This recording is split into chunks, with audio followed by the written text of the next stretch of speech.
The moment you cross the threshold of a room, the room starts to read you. People scan your face, measure your tone, interpret your pauses. That scanning is usually unconscious, driven by fear, desire, or insecurity. Machiavelli did it on purpose. He made this reading surgical. Power, he taught, is not only what you say or do. Power is how quickly you can see through others. To bend someone, you must understand them. To survive, you must predict them. To dominate, you must decode them before they realize they have been seen. Machiavelli knew the surface is never the truth. Every smile can be a mask. Every handshake can hide a threat. Every compliment can be a test. So he replaced guesswork with method. He built precise psychological moves designed to expose personality, motive, and hidden weakness in an instant. The first move is to watch how someone treats the invisible people, not how they treat you. Courtesy toward you is easy to fake. Watch instead how they behave around those they consider irrelevant, like servers, interns, or anyone without power. Power corrupts quietly. When someone believes no one important is watching, their real nature slips out. How they treat the powerless reveals a truer character than any polished charm aimed at equals. The second move is silence. Stop matching their tempo and let the quiet press in. Insecurity craves sound. People fill silence not because they love to talk, but because they fear being seen, unshielded. Say less than they do. Hold your silence longer than feels polite. Make your quiet louder than their words. In that pressure, they will spill intentions, brag, contradict themselves, and reveal the fears driving them. Silence is not absence, it is force. Under it, even careful masks slide. The third move is to give nothing and watch. This is one of Machiavelli's cruelest experiments. Offer no approval, no favor, no emotional cues. Be present but neutral, inscrutable. People will act toward you based on what they can extract.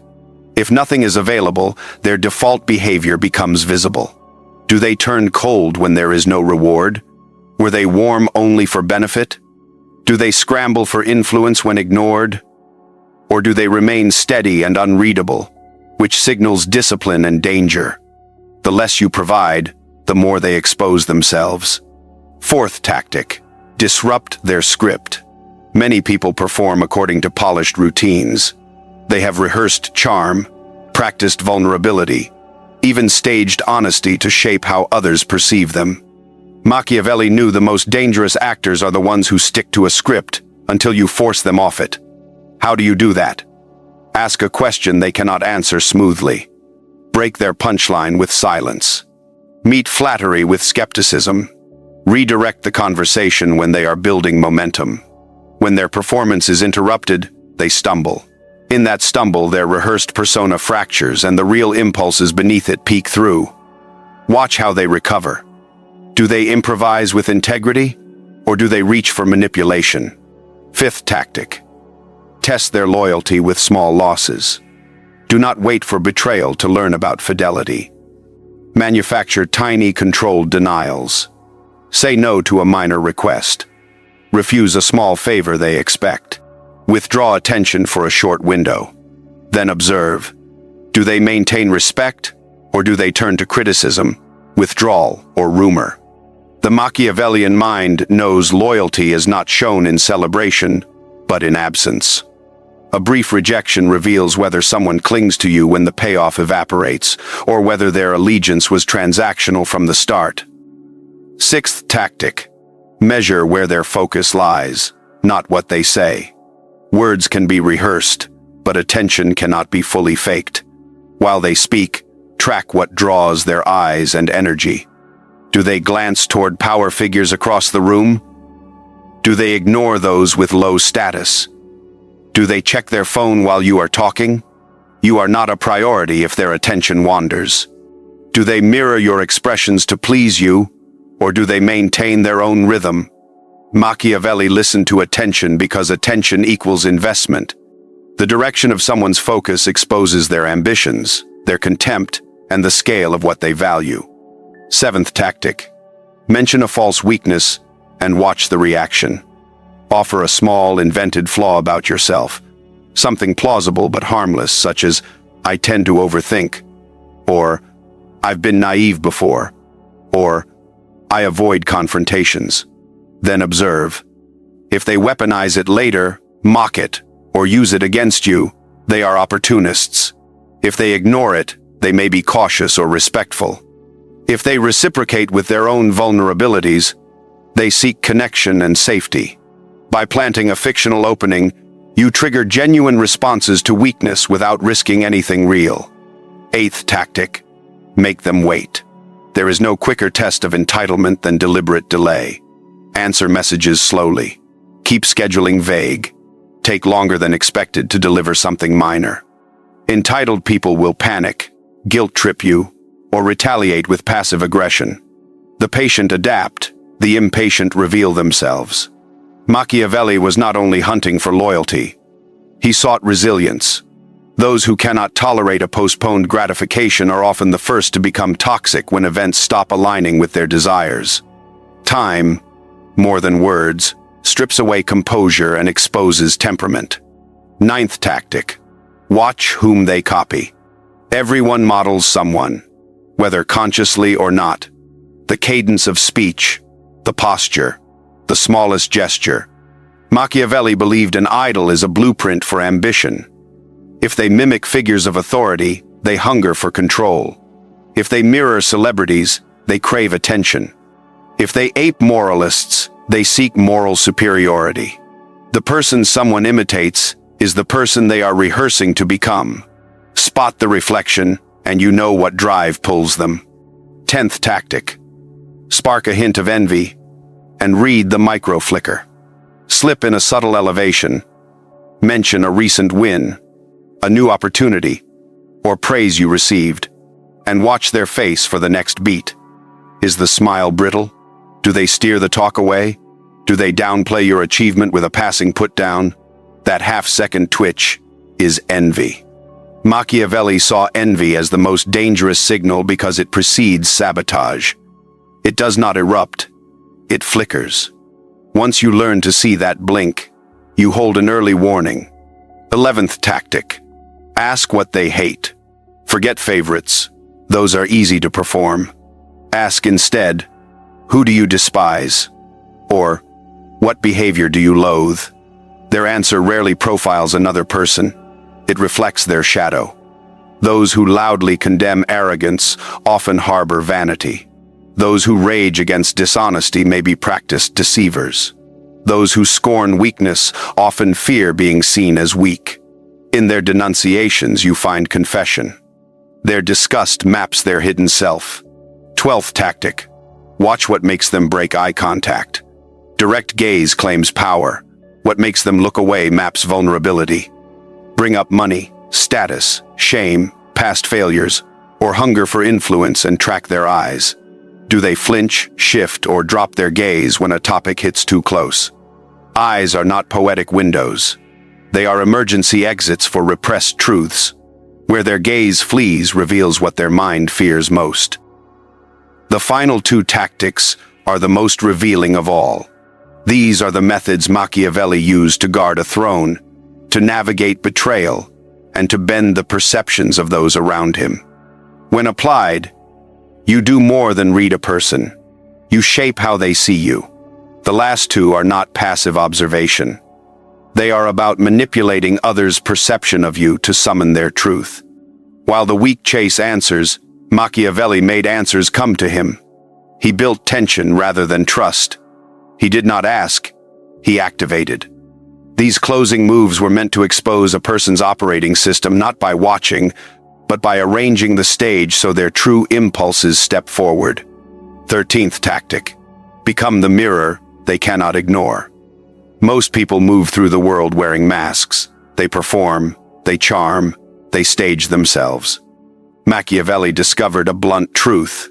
When you return someone's tone, posture, or phrasing back to them, slowly, subtly, without exaggeration, you trigger an unconscious self-awareness.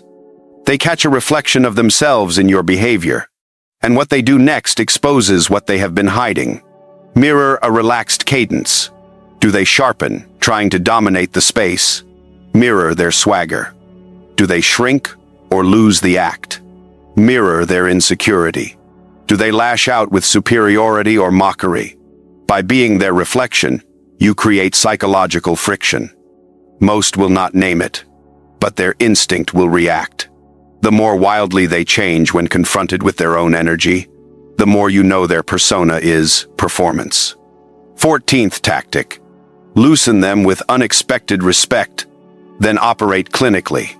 Ordinary people arrive defensive because they expect judgment. Machiavelli's brilliance was to begin with affirmation. Praise their insight. Acknowledge an achievement. Validate a claim even if you are skeptical. Why? Because psychological safety lowers guard. Once they relax, you can ask the surgical question they were not prepared to hear.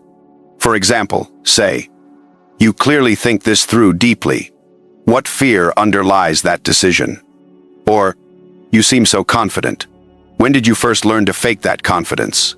Or, "You read people well. How do you know when someone is reading you?" Respect opens a seam. The precise question that follows will rip the mask. Once you master reading someone psychologically, a second layer begins: strategic reading. Machiavelli did not study traits for their own sake. He mapped people as terrain. Every weakness, habit, blind spot is leverage, influence, or defense. Use their fear of abandonment as a lever by creating distance. Use a hunger for admiration by withholding approval strategically so they chase it. Use a need for control by introducing unpredictability until they loosen.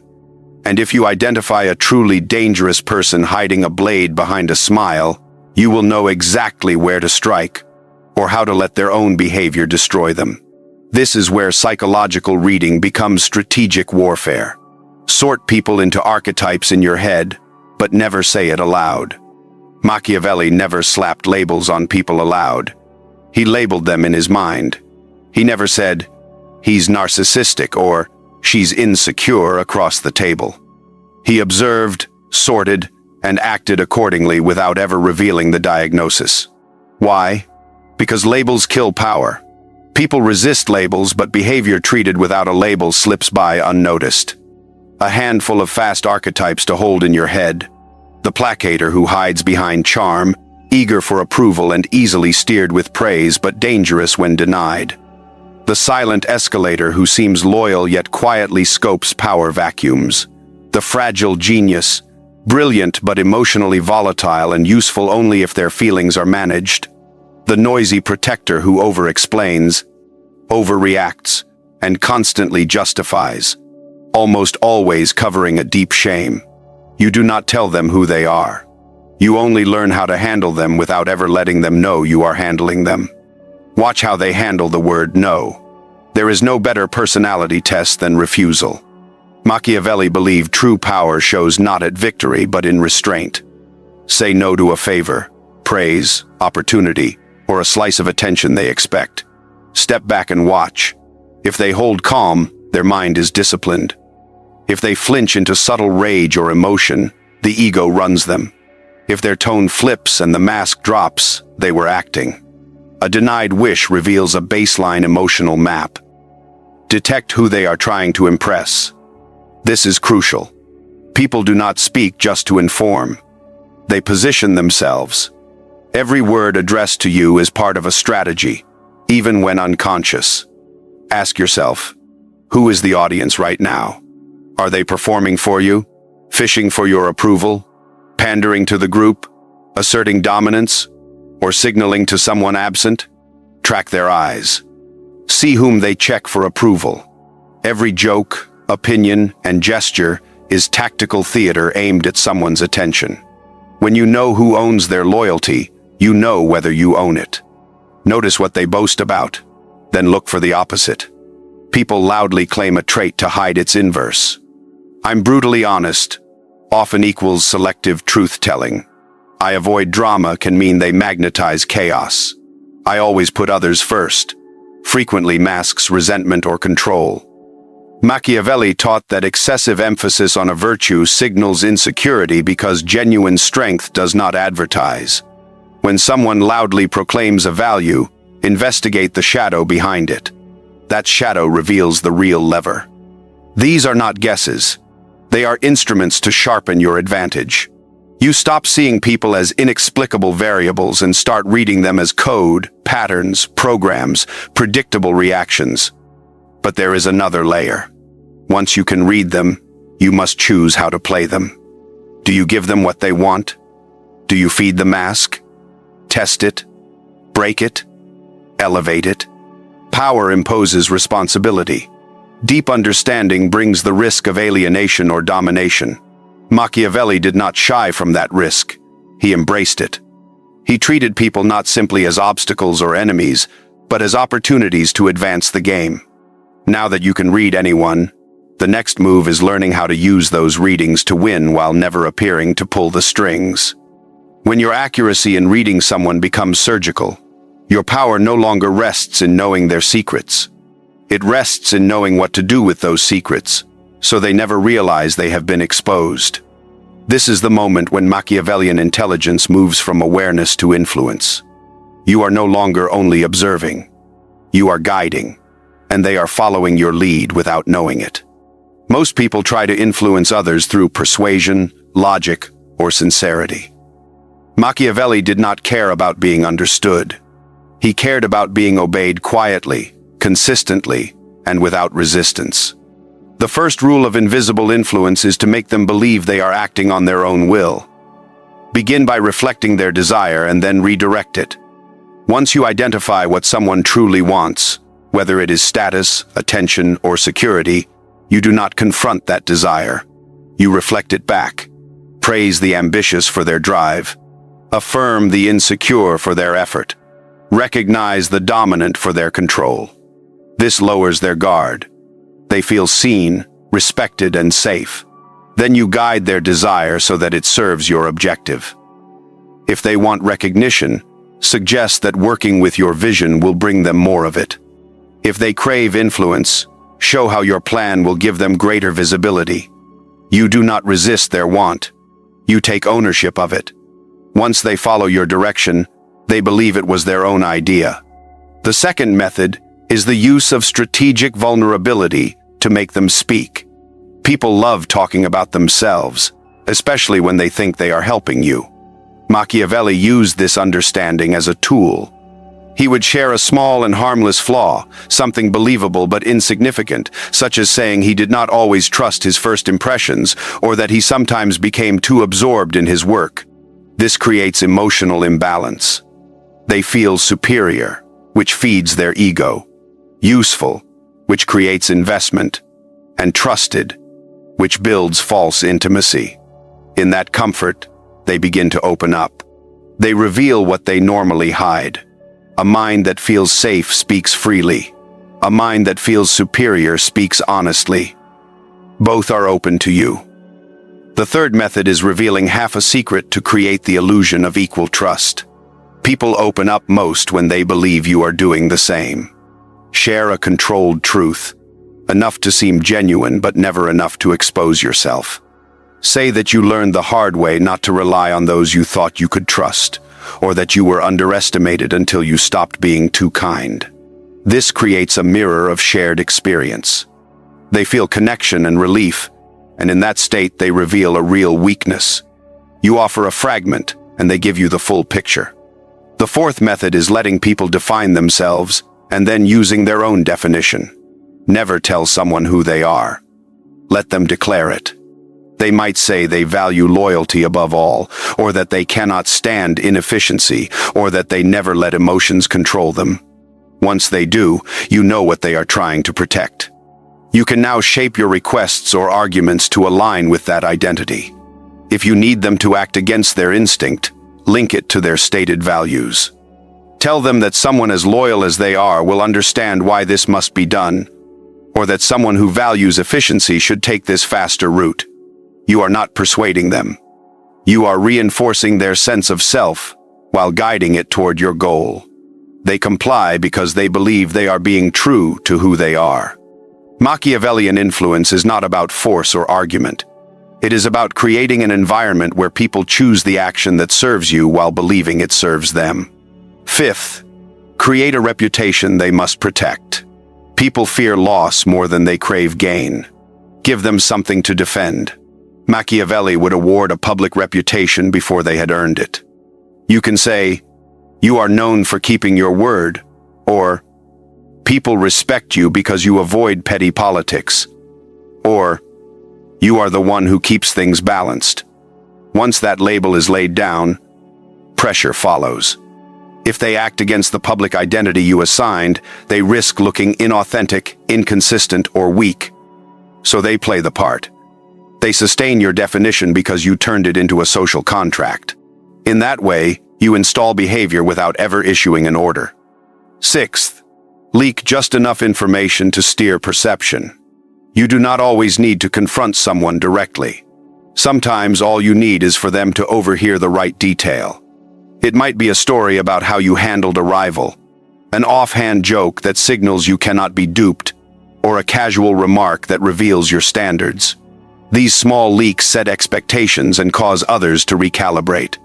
People change their behavior around you based on impressions they believe they discovered on their own, and that is exactly what you want. When people think they understand you, they stop questioning. When they stop questioning, they become predictable. Seventh, let them win early so you can own the outcome later. One of Machiavelli's coldest moves was to hand out small victories at the start. Let them feel like their idea prevailed, that their leadership mattered, or that their insight was original. Feed their ego with harmless wins while you engineer the final result to serve you. People defend what they think they built. They protect what they believe is their idea. They stay loyal when they feel important, even if they are being used. Let them write the opening lines. You will control the ending. By now, you are no longer merely reading people. You are constructing the frame around their behavior. You do not react to them. You anticipate them. But the highest degree of Machiavellian understanding is not about other people. It is about what your ability to read others reveals about you. There is a darkness in every highly perceptive mind. When you see through everyone, you risk believing you stand above them all. You begin to move without empathy.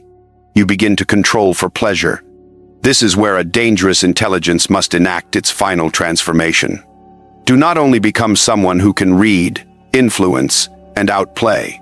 Become someone who knows exactly when to stop the game and when to vanish while still claiming victory.